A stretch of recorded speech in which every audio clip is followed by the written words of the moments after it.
Kwenye Edward Kofi Jidodo macho akati avukofa gaje aka contractor manye mano dom le Horti e amo ponyakwe amo fudana mi le vota original gbegbe amo nye mo Victor akacho Horti amo to Horti dore akati ide abo enye mo ke jindudu tona jigara kleva na akati shima aka dudu agble mo hadi mate dore ka o nyina mi amo egble na jigara kle ike apoto hogli hungo inya make gble na mianti nebo bla ova dane ranami akafo ya ma au togi tete gafu kweba au ma kama yina na ma kento da shi fa kotokuma ko amo edram de cho akati vai da Horti afu da na mi odu ma viola gbagbala ba ne ba ndudu na cho Horti ikenya ndudu no fa ova kovena mi akati shi ma avu mote koniu ado moto towe ha fi ke moto mate nwa we lo ke nyongo ntoko fa taran acho fo cho Horti kekekeke avaira kati duma afia va edranu afia kpofo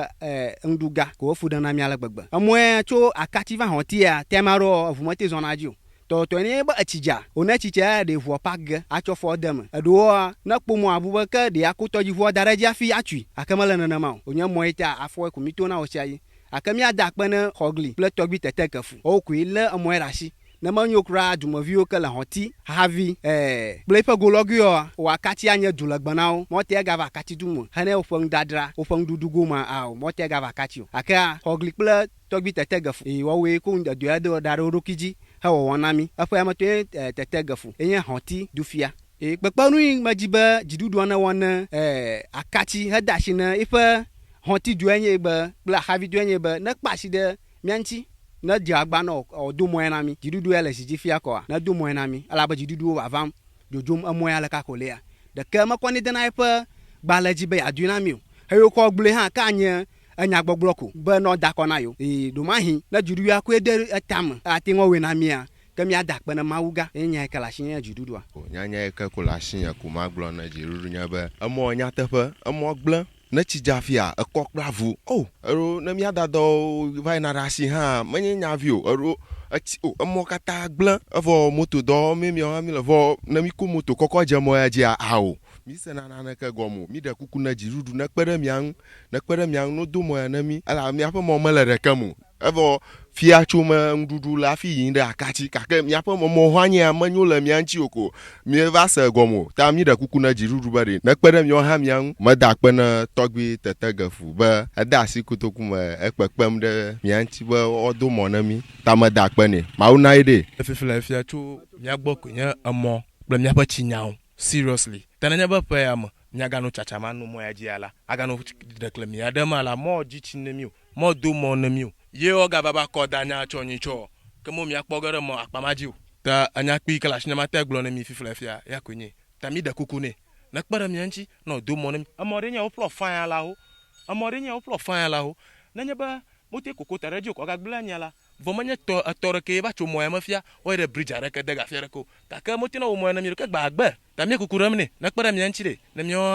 nya vio na ta kpo bra chonyicho to kukura de ga rama akpana mi kakaka nya we do ba kukuram na duklola la nya pa duklola ba kpara mi anla ya ko jimiele ta mi kukuram ni na va mi anko abala ke mi o mi te o te ba afong na mi o nyo mi te sagoma akpara ha anchi na ko ya na jagba na kpara mi o mi anchi na ma ko nchi fafala anyi akpasha akpalo akpana mi kakaka mi o le doji atabo to amo viro ni mi aka amo poto sasugbo ko we ba gbadagbo na mo ya shimre ti jan ale o ya fama hazo gba mo to na gba mo ra shamu odo na ukwana mo ko ya fama 2 series ha ke ga 10 series amo manyu mi fukpam tagbe ale to Horti e va pe mi o ba ploji na mi e o ba mi manage ni fe na ta me fa mo ya na do ya ka zo wuji mo na do gba chonga dogo e kunya fude na mi pa nya ko fude na mi la kachi South Africa nkaka fe o mafia togbi gafu ikala anya fia le Horti ina o ga flo amo ya gba ika onya okpomala na manya ye amo ya fi chinanga ga jafia nya po mo jizozo aga fude ga nani e flafia moto ya kasamala ya fudi ala ho ika na lo do mo ya na ka jiba koshira lo nkaka shanka ga mano moto klom ya ga mama ko ira washing base va moto klom anyu angblem ya ba to kipe akoko na ne aka do mo manyo ta iko na onye fukpa na chi aja ko ya moya ya chi no ga jafia ko ga gblegereji o plera bu je mala kala no chi ga ja ko ga gblegere ba mo manyu o lo mo jiza ta na nya ba jirudo awoni adomoya na mia akarema akahaya togbi ikecho Horti togbi gafu yeo ejagba awo haya na mitati tana nya jila o choshima avayina ika achija tamaro nyaha amota no migbera na mikona o kamia miju ya pama ba mlonyi alaba abakumaro nyagari da ko klara nyi o va trozo agbanu ta no jagba odomoya na mi plus ba nya pa yi kple gbogbo kata onya anyi na miko yakọ ayi ngo ifia amoya enyo zigban to ya kafi mi aso moya menye enya vi onyo especially ne market time do a ota kpona fokula fia ake to mo me fe ma alabo ko ha moya edemi ajizo mi na ya no gbogbo kaba ha ta fia mi eji mi pa jijo de mo si ahunto alabana ne mo si o me ke ola mi ate mi na fukpa gbe si agbe ta mi le jijo pon de mo si ale po le ha hunto e ka poto so aka wu na mi kwa ke ne sala adodo togbin to na o le mo ha na mi ta alabe jirudu a project ke be ka len gogbe a togbe a wa ka we ayiji alabana ne jirudu me na ga togbe a togbe ha mata ka yi do susu aji na mi o alabana yan to be ko to kuma ga ko de ta government apogbo ne be la wa po egare a akode asimene ya ha bene ya ha wa ka yi do susu aji apena we first station agoso assembly member na Xavi amachanto Xavi Morgan ya jemiela Xavi Morgan nya mo ho do motor kala miapa ave non toma eka miapa dumaga jeki hogli e pona gbona me jigala eka oja ba jidudu lo magba chimla miapa moya ngwana ala ba miapa moya ayi jijiado yo factory ngvovovo bicha kpenvovo chona miapa moya ji na la shigama eka jina joga na dukoya aka jidudu makpona miapa moya gbo apato jeki hogli e pona moya gbona me jigala akagba mi nfoma lapa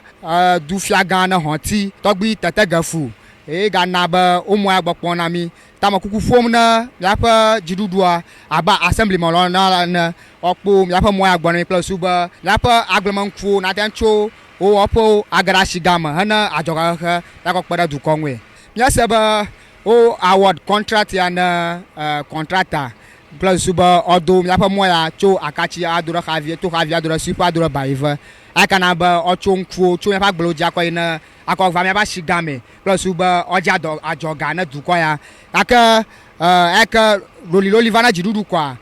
miapa ba adomo ga wano ji imo tama kuko fona du jidudu a plus suba okpere mianchi na Xavi mo a odunami plus suba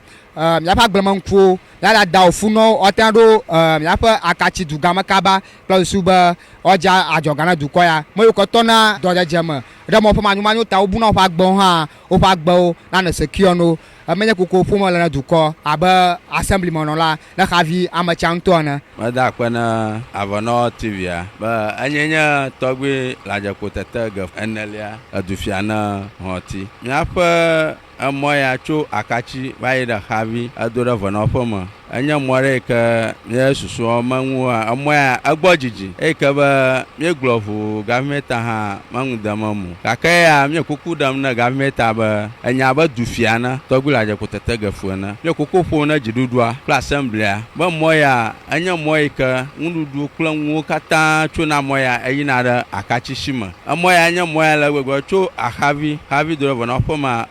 akoji odana enya akogaji enya akachi wana amoya la alaka taflache na jona na ma oko dono yina na moto kia ma ba ko mo moto mo ko mo ka afumate yigo ko na wana ma ko amobuna ofagbela amoya ji anya ba adufiana yodo ma mero jijo aka nya jijo ba duko politician waje wagba okpo amoya jinami amoya mede mo won bo nya nko ma ho aka na mo won close suba acho na jirudu ada avaje je onya bo o afia traditional council like na la afono o maro wo jana gbagba le amo ado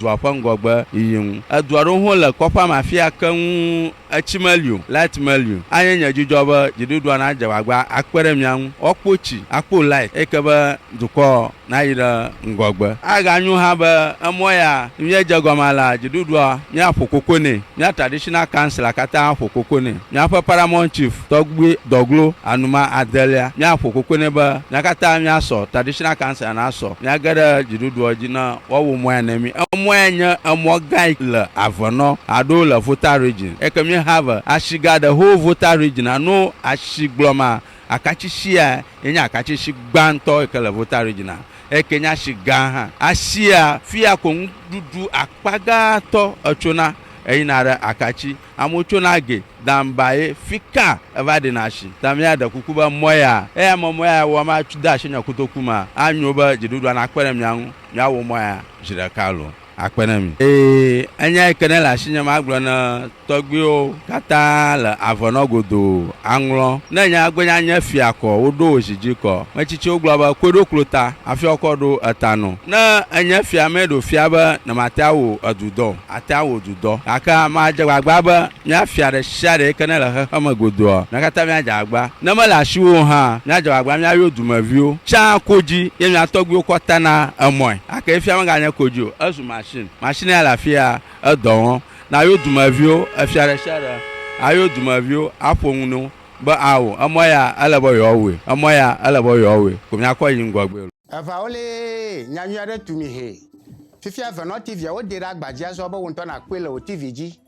decoder re share exam na la to kwenya be agbaye wo de na wo pa nkuvia na nya o mafa afọ na wonto manya moni o ka yo agbadela o va dina ko vo kankan akare o afa gbanya jojo afa o fa la ka onu manglodi ya o de konu yen de gba no no adoju ya o lododo ababubu o kotutu o klo mo jakada nu vovo lo bo na ko achore mo jakai na dokio amon to me fa de gba me o po drero nyalina ka ta chokaba fifia na be na po tv gade o ji fifia abrugba kwe ple dregba o daka afa gba fo ikenya miato avano tv na la fi me ko akpoge